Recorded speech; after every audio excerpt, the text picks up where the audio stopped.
আমাদের দেশে বিবাহিত মেয়েদের নামের ক্ষেত্রে একটা কমন ভুল আছে, প্রচুর পরিমাণে দেখা যায়। সেটা হলো মেয়েরা নামের সঙ্গে স্বামীর নাম যুক্ত করেন।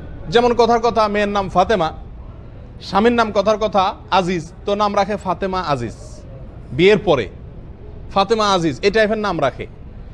তো এটা ইসলামের দৃষ্টিতে সঠিক না, কারণ কোরআন কারীম আল্লাহ সুবহানাহু ওয়া তাআলা বলেছেন উদউহুম লিআবাইহিম, তোমরা মানুষদেরকে ডাকো তাদের বাপের নাম দিয়ে সম্বন্ধ করে।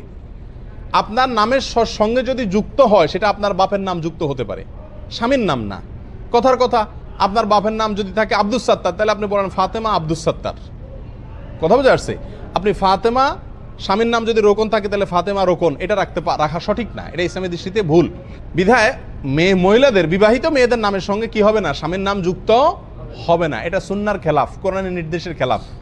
শত শত হাজার হাজার মেয়েরা এটা করেন এবং এটাকে দোষণীয় মনে করেন না, কিন্তু এটা উচিত না। কারণ স্বামী এটা চেঞ্জেবল, কিন্তু বাবা এটা কি না, চেঞ্জেবল না। বাবা কোনোদিন পরিবর্তন কেউ করতে চাইলেও করার কোনো রাস্তা নাই। জন্ম দিয়েছেন, তিনি বাবা হয়েছেন এবং কিয়ামতের ময়দান পর্যন্ত তিনি বাবা হিসাবে পরিচিত থাকবেন। কিন্তু স্বামীর ব্যাপারটা এরকম না। বিধায় মোহব্বত আপনি যতই জাহির করেন না করেন, পরিচয় দেওয়ার ক্ষেত্রে ইসলাম আপনাকে যে নীতিমালা দিয়েছে সেটাকে ফলো করা উচিত।